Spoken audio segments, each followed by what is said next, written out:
नमस्कार, मैं हूं प्रमोद और आप देखना शुरू कर चुके हैं दी सड़कनामा.com। इस वक्त मैं मौजूद हूं सिरसा जिले के बाबा भूमन शाह डेरा में और आपको तस्वीर दिखा रहा हूं कि इस बार यहाँ पर 84वां राष्ट्र स्तरीय शहीदी महासम्मेलन है वो आयोजित किया जा रहा है, जिसमें सीएम नायब सिंह सैनी है वो पहुंचे हैं। उनके साथ बाबा ब्रह्मदास हैं वो, और आपको दिखा रहे तस्वीरें कि 84वां राष्ट्र स्तरीय शहीदी महासम्मेलन आज मनाया जा रहा है। सीएम नायब सिंह सैनी हैं वो शहीद उधम सिंह कंबोज हैं, उनको श्रद्धा सुमन अर्पित कर रहे हैं, श्रद्धांजलि दे रहे हैं। उसके बाद है वो स्टेज पे पहुंचेंगे और 84वां राष्ट्र स्तरीय शहीदी महासम्मेलन है वो आज आयोजित किया जा रहा है। आपको तस्वीरें दिखा रहे हैं जिसमें सीएम नायब सिंह सैनी हैं वो मुख्य अतिथि हैं इस कार्यक्रम में और वो पहुंच चुके हैं स्टेज पे। और हम आपको बता दें कि बाबा भूमन शाह चैरिटेबल ट्रस्ट की ओर से आज सीएम नायब सिंह सैनी के सामने जो मांग पत्र रखा गया है उसमें 9 प्रमुख मांगे हैं, जिनमें से सबसे पहली मांग है कि गांव मुसावाला से गुजरने वाली घग्गर नदी से रंगोई नाला निकाल करके गांव रामपुरा ढाणी से गुजरता हुआ बनाया जाए। इस रंगोई नाले से इलाके के 50-60 गांव को लाभ मिलेगा। आपको तस्वीर दिखा रहे हैं कि किस तरह से नायब सिंह सैनी हैं वो जो श्रद्धालु हैं उनका अभिवादन है वो स्वीकार कर रहे हैं। उनके साथ बाबा ब्रह्मदास हैं और सम्मानित संत हैं वो यहाँ पे है। इसके साथ साथ अलग अलग राजनीतिक पार्टियों के जो नेता हैं वो भी आपको तस्वीर दिखा रहे हैं कि यहाँ पर कैबिनेट मंत्री चौधरी रणजीत सिंह चौटाला हैं वो भी पहुँचे हैं, कैबिनेट मंत्री सुभाष सुधा हैं, विधायक धूड़ाराम है, उनकी तस्वीर हम आपको दिखा रहे हैं, और जो तमाम जो नेता हैं वो पहुँचे हैं। अलग अलग राजनीतिक पार्टियों के जो नेता हैं वो पहुँचे हैं। आपको दिखा रहे हैं तस्वीरें कि नायब सिंह सैनी हैं वो पहुँच चुके हैं डेरा बाबा भूमन शाह में। और आज टोटल 9 प्रमुख जो मांगे हैं वो रखी जाएंगी। बाबा भूमन शाह चैरिटेबल ट्रस्ट की ओर से 9 मांगे हैं वो रखी जाएगी, जिनमें सबसे बड़ी जो मांग है कि गांव मुसावाला से गुजरने वाली घग्गर नदी से रंगोई नाला निकाल करके गांव रामपुरा ढाणी से गुजरता हुआ बनाया जाए। इस रंगोई नाले में इलाके में 50-60 गाँव को लाभ मिलेगा।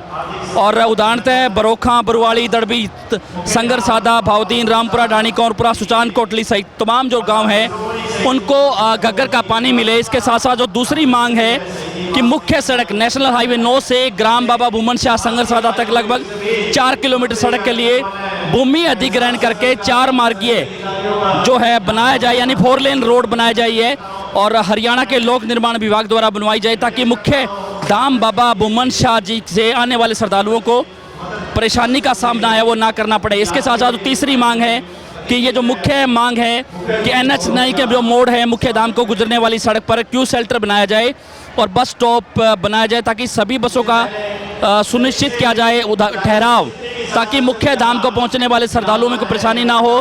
चौथी मांग शिरोमणि शहीद उधम सिंह कंबोज की जीवनी को हरियाणा शिक्षा बोर्ड के पाठ्यक्रमों में शामिल किया जाए। 5वीं जो मांग है हरियाणा प्रांत के शहरों जैसे फतेहाबाद, कैथल, जगाधरी में कंबोज धर्मशाला बनाने के लिए 4-4 कनाल भूमि है वो सरकारी अनुदान के रूप में दी जाए।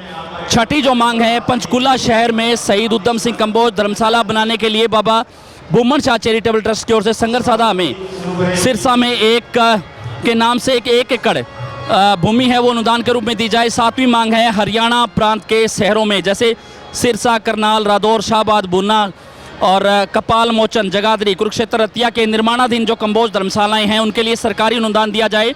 8वीं मांग है हांसी ब्लॉक में जिला हिसार के जो गांव है बाडा सुलेमान, उसमें गांव वासियों की सर्वसम्मति से मांग की गई है कि इस गांव का नाम शहीद शिरोमणि उधम सिंह कंबोज के नाम को समर्पित उधमपुरा किया जाए। ये जो गांव है वो उपमंडल हांसी का है, उसके लिए स्वीकृति है वो दी जाए। 9वीं मांग है वो हिसार के पुराने गवर्नमेंट कॉलेज में मैदान में लगे शहीद उधम सिंह कंबोज को प्रतिमा के पास खाली पड़ी सरकारी ज़मीन पर उधम सिंह कंबोज के रूप में एक लाइब्रेरी का जो निर्माण है वो करवाया जाए। ये तमाम मांगे हैं बाबा ब्रह्मदास जो गद्दीनशीन हैं मुख्य धाम बाबा भूमन शाह जी, ग्राम बाबा भूमन शाह, संगर सरिस्ता, उनकी ओर से जो मांग है वो आज सौंपी जाएगी। कुल 8 मांगे हैं जिनको लेकर के मुख्यमंत्री नायब सिंह सैनी है वो क्या फैसला लेते हैं आपको दिखा रहे तस्वीरें को। और आदरणीय शहीद उधम सिंह जी को मैं नमन करता हूं, उनको प्रणाम करता हूं, जिनके कारण आज हम सब खुली हवा में सांस ले रहे हैं। और आज हमारी सरकारें भी, ये डबल इंजन की सरकारें, उन्हीं के सपनों को पूरा करने का काम कर रही हैं। आज हम देखते हैं, चाहे हमारी संस्कृति हो, उसके संरक्षण की बात हो, चाहे देश के अंदर भाइयों रोड्स की कनेक्टिविटी की बात हो, चाहे रेलवे कनेक्टिविटी की बात हो, चाहे एयर कनेक्टिविटी की बात हो, चाहे नई यूनिवर्सिटीज बनाने की बात हो, चाहे नए IIM खोलने की बात हो, चाहे नई IIT खोलने की बात हो, चाहे नए मेडिकल कॉलेज खोलने की बात हो, चाहे नई ITIs खोलने की बात हो, चाहे नई पॉलिटेक्निकल खोलने की बात हो, चाहे नई यूनिवर्सिटीज बनाने की बात हो, चाहे नए कॉलेज बनाने की बात हो, लगातार इन 10 वर्षों के अंदर ये मोदी सरकार बड़ी गति से इस देश को आगे बढ़ाने का काम कर रही है। मुझे खुशी है, आज राहुल जी जर्मन से हमारे बीच में आए हैं। राहुल जी जर्मन में रहते हैं, आज दुनिया भारत की तरफ देख रही है। इन 10 वर्षों के अंदर ये आप सबके आशीर्वाद, आप सबके सहयोग के कारण है कि आप लोगों ने मोदी जी को मजबूत किया और मोदी जी ने भारत को दुनिया में सम्मान दिलाने का काम इन्हीं 10 वर्षों के अंदर किया है। ये भी हमारे लिए बड़े गर्व की बात है। वो व्यक्ति दिन रात इस भारत को मजबूती के लिए भाइयों आगे बढ़ करके काम करता है।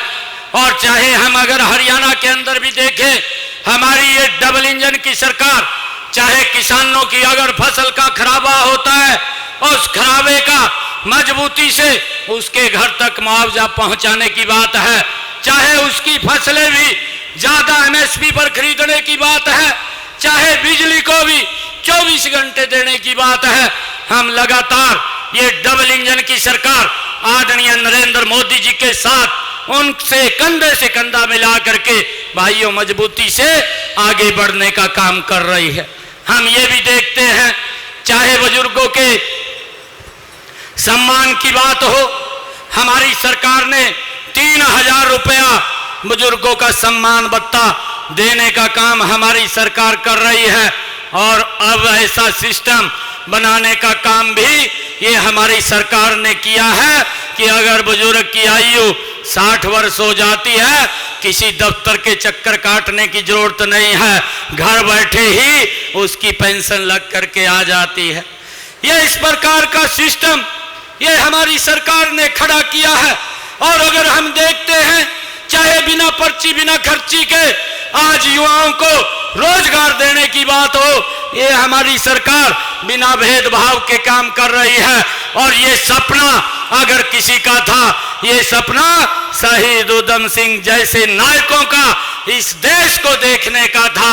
आज ये देश आदरणीय नरेंद्र मोदी जी के नेतृत्व में ये डबल इंजन की सरकार उनके सपनों को पूरा करते हुए इस देश और प्रदेश को आगे बढ़ाने का काम कर रही है। मैं आप सबको इस अवसर के ऊपर बहुत बहुत शुभकामनाएं भी देता हूं। और मुझे बाबा भूमन शाह चैरिटेबल ट्रस्ट इसकी तरफ से एक मांग पत्र भी ये सौंपा गया है। मैं आप लोगों के बीच में ये जो मांगे हैं, ये 9 मांगों का मांग पत्र है। और मैं आप लोगों के बीच में एक महाराज जी कह रहे थे कि ये गांव मुस्सा हिबवाड़ा से गुजरने वाली गग्गर नदी से रंगोई नाला निकालकर गांव रामपुरा ढाणी से गुजरता हुआ बनाया जाए। मैं महाराज जी इस नाले को, इसकी जो भी फिजिबिलिटी है, इस फिजिबिलिटी को चेक करा करके इसके अंदर लैंड की भी आवश्यकता पड़ेगी, क्योंकि कई बार किसान भी भूमि देने में दिक्कत पैदा करता है। और हमारी सरकार की नीति है कि हम किसी किसान की जमीन एक्वायर नहीं करते। आपने पिछले 10 वर्षों के अंदर देखा होगा, हमारी सरकार ने हरियाणा प्रदेश के अंदर जिस प्रकार से भोले भाले किसानों की जमीन दफा 4 दफा 7 लगा करके खोसने का काम करते थे, हमारी सरकार एक किसानों के साथ इस प्रकार का 10 वर्षों में उन्होंने नहीं किया। हमने ये भूमि पोर्टल बनाया है, उसके ऊपर अगर किसान अपनी भूमि देने के लिए लगाता है तो सरकार उसको खरीदने का काम करती है। हमने जो ई भूमि के माध्यम से जमीन उपलब्ध होगी और ये नाले की जो फिजिबिलिटी है इसको चेक करवा करके अधिकारियों से इसको बनाने का काम करेंगे। जो जमीन उपलब्ध होगी, कोई चिंता की बात नहीं है। हमारी सरकार ये काम करने वाली सरकार है ताकि लोगों को इसका लाभ मिले। ये पिछले 20 सालों से क्षेत्र के लोग काम कर रहे हैं। मैं अधिकारियों को बोल करके इसका सारा का सारा जो ड्राइंग है, उसकी जो यहाँ पर फिजिबिलिटी रिपोर्ट है, वो सारी की सारी चेक करवा लेंगे। जो एक दूसरी मांग आपने NH 9 से बाबा बुमन शाह 4 किलोमीटर तक की 4 लाइनिंग रोड की बात कही है। इस रोड को भी पिछले दिनों आदरणीय मुख्यमंत्री मनोहर लाल जी आए थे, उन्होंने इसको चौड़ा करने का आदेश दिया था और ये चौड़ी हुई है। और अगर यहाँ जमीन उपलब्ध होती है, इसको भी चेक करा लेंगे कि यहाँ तक ये 4 लाइनिंग रोड बने, इसके लिए भी हम काम करेंगे। और तीसरी मांग है कि NH 9 गांव मोरीवाड़ा अजीत नगर से 2.5 किलोमीटर फतेहाबाद की ओर, गांव भावदीन से 2.5 किलोमीटर सिरसा की ओर, ये मुख्य धाम को जाने वाली सड़कों पर बस क्यू शेल्टर बनाया जाए। ये बनाने का काम हम करेंगे, इसकी मैं घोषणा करता हूँ। शिरोमणि शहीद उधम सिंह कंबोज की जीवनी को हरियाणा शिक्षा बोर्ड के पाठ्यक्रमों में शामिल किया जाए। महाराज जी, ये हमने 9वीं क्लास के पाठ्यक्रम के अंदर उनकी जीवनी को शामिल किया हुआ है। अगर आप लोग देखेंगे, ये इतिहास की जो पुस्तक है 9th क्लास की, उस इतिहास की पुस्तक के पृष्ठ नंबर 68 और 69 में उनके जीवन के बारे में विवरण किया गया है।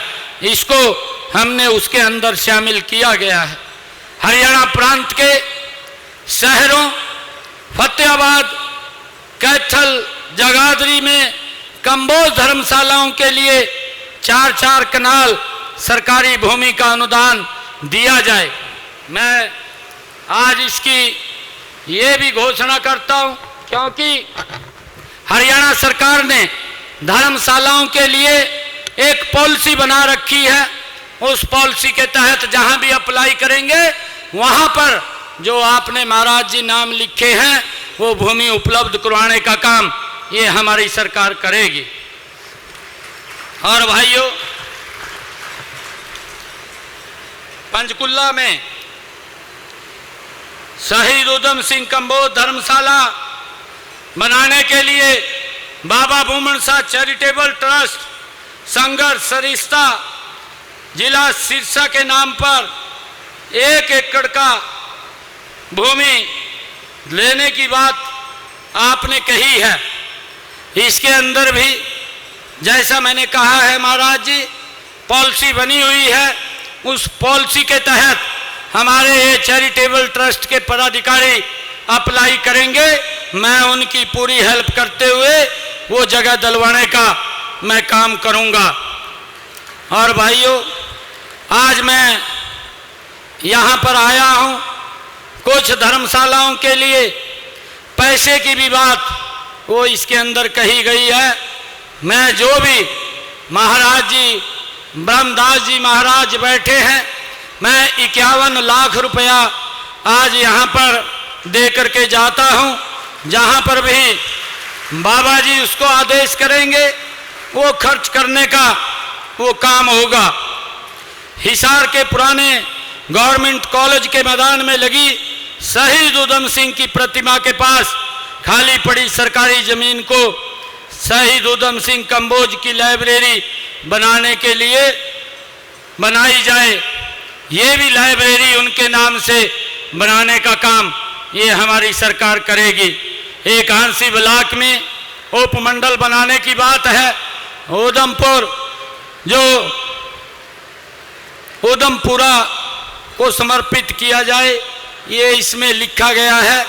ये भी क्योंकि एक कमेटी वो हमने बना रखी है, आदरणीय कंवरपाल जी के, हमारे जो कृषि मंत्री हैं उनके नेतृत्व में, उस कमेटी के अंदर आपकी ये मांग हम भी भेज देंगे। जो भी वो फिजिबिलिटी पूरी करेगी उसको भी हम अलग से ब्लॉक बनाने का काम करेंगे। मैं आप सबको आज शहीद उधम सिंह जी के इस शहीदी दिवस के ऊपर मैं पुनः शहीद उधम सिंह को प्रणाम करता हूं, उनको नमन करता हूं, आप सबका दिल से धन्यवाद करता हूं। इन्हीं शब्दों के साथ जय हिंद, जय भारत, भारत माता के